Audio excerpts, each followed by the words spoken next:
Hi అండి, నమస్తే. Welcome to my channel. నేను మీ గాయత్రి. ఈరోజు వీడియోలో కర్ణాటక స్టైల్లో బూడిద గుమ్మడికాయ సాంబార్ ఎలా చేసుకోవాలో చూపించబోతున్నాను. ఈ బూడిద గుమ్మడి ఆరోగ్యానికి చాలా మంచిది. నీరు కాయ కాబట్టి త్వరగానే ఉడికిపోతుంది. ఈ బూడిద గుమ్మడితో హల్వా చేసుకోవచ్చు, వడియాలు పెట్టుకోవచ్చు. జ్యూస్ అయితే వెయిట్ లాస్కి బాగా పనిచేస్తుంది. మరి సాంబార్ చేయాలంటే ముందుగా సాంబార్ పౌడర్ చేసుకోవాలి కదా.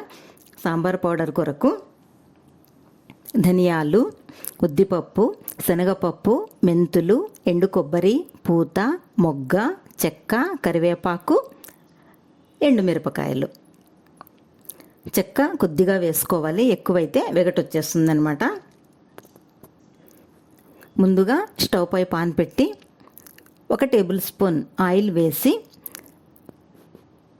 1/2 కప్పు ధనియాలు అంటే 4 టేబుల్ స్పూన్ల ధనియాలు వేయించి ఒక ప్లేట్లోకి ట్రాన్స్ఫర్ చేసుకోవాలి. ధనియాలు వేగినప్పుడు మంచి వాసన వస్తాయన్నమాట. అదే పాన్లోకే మొగ్గ 4 పీసులు, కొద్దిగా పూత, చెక్క వేసి దూరగా వేయించుకొని అన్నీ ఒక ప్లేట్లోకి తీసుకోవాలి. మళ్ళీ పాన్లో 1 టీ స్పూన్ శనగపప్పు, 1 టీ స్పూన్ ఉద్దిపప్పు, ఒక 10-12 మెంతులు ఎక్కువగా వేస్తే చేదొస్తుంది. అన్నీ దూరగా వేయించి తీసేయాలి.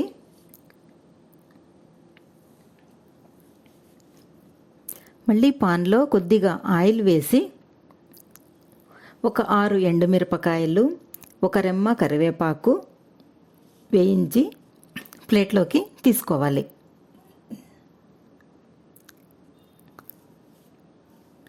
చివరగా 1 టేబుల్ స్పూన్ ఎండు కొబ్బరి కూడా వేయించుకొని ప్లేట్లోకి తీసేసుకోవాలి. అన్నీ ఒక పెద్ద ప్లేట్లో వేసి బాగా చల్లారనివ్వాలి. చల్లారాక మిక్సీ జార్లో వేసి మెత్తగా గ్రైండ్ చేసుకొని పక్కన పెట్టుకోవాలి. ఇప్పుడు ఒక గిన్నెలో 1/2 కప్పు కందిపప్పు నీళ్లు పోసి బాగా కడిగి మళ్ళీ నీళ్లు పోసి కుక్కర్లో పెట్టుకోవాలి.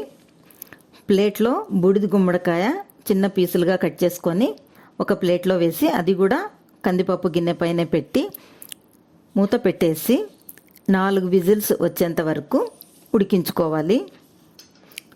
కుక్కర్ చల్లారాక మూత తీసి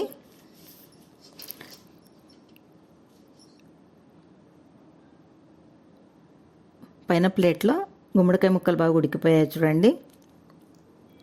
కందిపప్పు కూడా బాగా మెత్తగా ఉడికిపోయింది. ఇప్పుడు ఇందులోకి ఉడికించి పెట్టుకున్న గుమ్మడి ముక్కలు వేసి 1/2 టీ స్పూన్ పసుపు, 1 టేబుల్ స్పూన్ సాల్టు, కొద్దిగా బెల్లం అనేది మన ఆప్షన్, 1 టేబుల్ స్పూన్ చింతపండు రసం, 1 table spoon sambar powder, 1 table spoon బియ్యం పిండి నీళ్లు వేసి కలుపుకొని సాంబార్లోకి వేయాలి. అప్పుడే సాంబార్ బాగా చిక్కగా టేస్టీగా ఉంటుందన్నమాట. స్టవ్ పై పెట్టి ఉడికించుకోవాలి. బాగా ఉడుకుతుంది చూడండి. చివరగా ఇందులోకి కొత్తిమీర వేసి స్టవ్ ఆఫ్ చేసేసి పోపు కొరకు స్టవ్ పై పాన్ పెట్టి 1 టేబుల్ స్పూన్ ఆయిల్ వేసి ఆవాలు, ఎండుమిరపకాయలు, కరివేపాకు, ఇంగువ వేసి సాంబార్కు పోపు పెట్టుకోవాలి.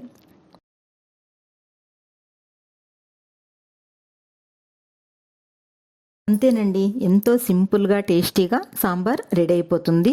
ఈ సాంబారు ఇడ్లీకైనా ఇదే సాంబార్ పౌడర్ వాడుకోవచ్చు అనమాట. ఇడ్లీ సాంబార్కు ఎంతో టేస్టీగా ఉంటుంది. మీరు కూడా ఒకసారి ట్రై చేసి చూడండి. ఇది ఒక 2-3 సార్లుగా వాడుకోవచ్చు అనమాట. ఈ సాంబార్ పౌడర్ను ఇలా రెడీ చేసి పెట్టుకుంటే ఒక 2-3 నెలలుగా సాంబార్ పౌడర్ రెడీగా పెట్టుకోవాలి అని అనుకుంటే డిస్క్రిప్షన్లో మీకు లింక్ ఇస్తాను, అందులో చూసుకొని చేసుకోండి. Thanks for watching.